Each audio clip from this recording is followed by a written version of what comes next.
Les déchets organiques sont composés de carbone, d'hydrogène, d'azote et d'oxygène. La plupart, issus de la mort des êtres vivants animaux ou végétaux, sont généralement détruits et digérés par les bactéries.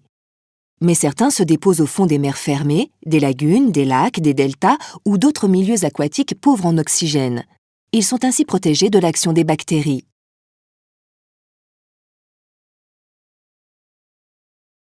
Là, les matières organiques se mélangent à des sédiments, sable, argile, sel, et s'accumulent par couches successives pendant des millions d'années. Les couches les plus anciennes se trouvent ainsi enfouies sous les plus récentes.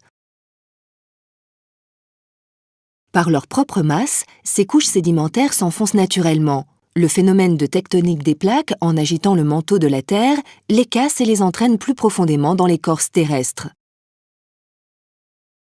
Plus les couches sédimentaires s'enfoncent, plus la température et la pression augmentent. Des réactions chimiques éliminent alors les atomes d'azote et les restes d'oxygène. Ils ne laissent que des molécules formées de carbone et d'hydrogène qui constituent les hydrocarbures liquides et gazeux. Ces derniers se retrouvent au sein d'une roche appelée roche-mère. Ces hydrocarbures vont se déplacer sous terre, car plus légers que l'eau, ils ont tendance à remonter vers la surface de la Terre. Si rien ne les arrête, ils s'échappent et suintent à la surface ou bien se solidifient en bitume en perdant leurs constituants volatiles.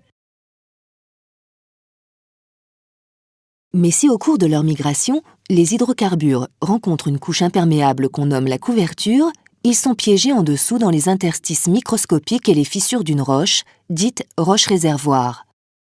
Dans cette roche-réservoir, la partie gazeuse des hydrocarbures remonte lentement au-dessus du pétrole, en repoussant vers le bas la nappe d'eau. Un géologue soupçonnera-t-il quelques dizaines de millions d'années plus tard l'existence de ce piège et ainsi découvrir un gisement de pétrole ou de gaz ?